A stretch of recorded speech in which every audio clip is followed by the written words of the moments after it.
to your utter surprise, you found somebody who was trying to find or trace the food from bin. Yes. When you were in Czechoslovakia, did you notice anything like that? No, no such thing. No. And No. why? But since, yes. Why? Why didn't you? Or what do you? Because society was organized a different way. There was no unemployment. There was zero unemployment in Czechoslovakia at a time. It's a smaller population, of course, but at a time when in Britain we had 1-2 million people unemployed, in Czechoslovakia everybody had a job. Absolutely everybody had a job. It may not have been a fantastic job. It may not have been extremely well paid, but they had a job. They had dignity. They could look their family in the eye and take them home a wage which they had earned from the sweat of their brow. And they had somewhere to go home to. Maybe again, a very small flat. Sometimes it had to be shared with different generations. But they had somewhere. There was nobody having to sleep underneath the bridge, as there is in Britain. Imagine tonight, and tonight is not cold, but it's wet and raining. There will be thousands of people in this sixth richest country in the world sleeping out on the pavement. How dreadful. What a condemnation of any society that is.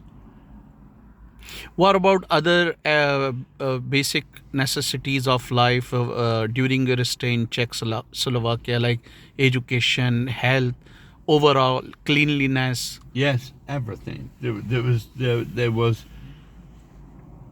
no problems in any of those areas. No, our daughter happened to be born while we were there.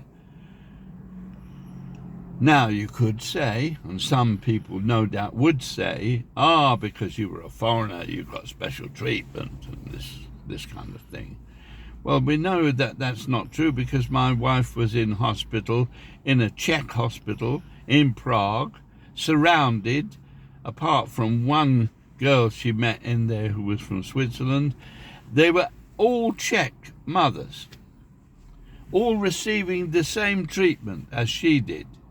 And they had a special room for themselves with fridge and so on, and people could bring food in and give to them. They had the wherewithal to cook it in the hospital. Fantastic. And we had excellent dental treatment. In fact, the dentist said to me, "I don't know who did your fillings in Britain, but they didn't do a very good job. I'm going to redo them for you." Education, the same thing. Every creches for children, enabling women to go out to work, which is what they wanted to do as a second earner in the family. If there wasn't a creche at their place of work, there was a communal one local to them. No cost. Zero cost. Again, today, my daughter has to pay huge amounts of money for childcare. It's absolutely disgraceful. So when you were in Czechoslovakia, what was the level of education that could be attained without paying any fee? Nobody paid any fee. It didn't matter what level. University education was free just the same. From everything. What about PhD research? I don't know specifically, but I would be very surprised if it wasn't exactly the same. After all, any education that a person has is an ultimate benefit to society, isn't it? So I'd be very surprised if anybody ever had to pay anything for it, but I can't I can't put my hand on my heart and say that's the case because I wasn't aware of it. But I'm pretty sure that it's easy enough to research, and I'm sure that the answer is that people didn't have to pay. And medical treatment and childcare Yes, were completely free. absolutely free. Yes, And yes. what about political freedom? To what extent that existed during that time? Well, now you see, now that's an aspect which capitalists or capitalism is very keen to emphasize that. Ah, yes, but you weren't free. Well, I ask you, ask the people who are sleeping under a bridge tonight. What would you prefer? Would you prefer to have somewhere that you can live and a job to earn some money? Or are you happy in the situation you are in because once every 5 years you can go and into a general election and you can put a cross against the person you want to run the country for you?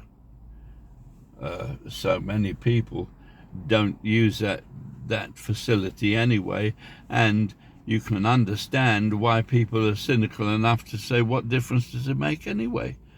But I'm sure that I think I could safely bet on what a person who was sleeping out on the streets would say if they were given that choice.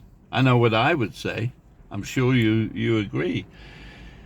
But no, as for political freedom in Czechoslovakia, well, no, I'm afraid that unless you agreed with the Communist Party of Czechoslovakia, if you actively wanted to act against it, then you ran into all sorts of problems. And I can give you an example, because of friends that we made in Czechoslovakia, the husband of whom eventually became the Czech ambassador to Britain post the communist era. When I knew him, he'd been a professor of Roman history at the university, Charles University in Prague, the most prestigious and one of the oldest in the world. In 1977, a charter, you may know of this, Charter 77, came out, which demanded that the Czechoslovak state acted upon certain agreements which they had made internationally, recognizing people's right to dissent and so on. And that mere act of creating that Charter 77 got the principal signatories in a lot of trouble. And the state went to great lengths to try and prove that the population was antipathetic to this idea by going around factories and getting the people who worked at the factories to agree to sign a petition rejecting the whole idea of this charter without having ever read it. The people who were asked to sign, and in fact felt obliged to sign, were not given the opportunity of reading what it was that they were protesting against. And my friend, who refused to sign that undertaking, lost his job at the university and spent over 25 years as a window cleaner. I see. So, what about internal democracy in Czechoslovakia ruling party? uh, were the members in a position to write dissenting note? Did were they given this opportunity or freedom that if they disagreed with what the party leaders or office bearers or senior office bearers said, did they have enough freedom to say no to it, or at least write their dissenting note in internal party documents? Well, I think that the answer is no, and I think that the fact that what happened to Alexander Dubček is proof positive that they didn't. You know, there was a man who was democratically elected as General Secretary of the Czechoslovak Communist Party, who took a different point of view.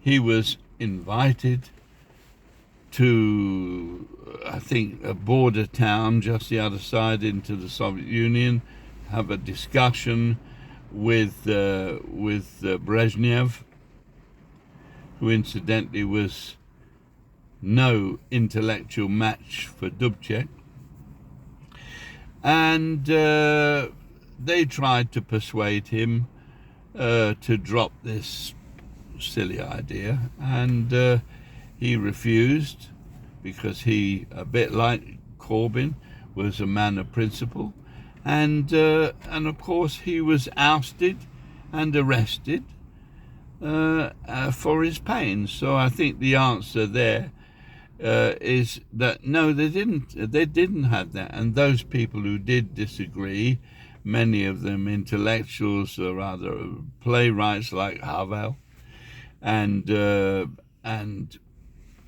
film directors like Milos Forman, left for the West. Okay.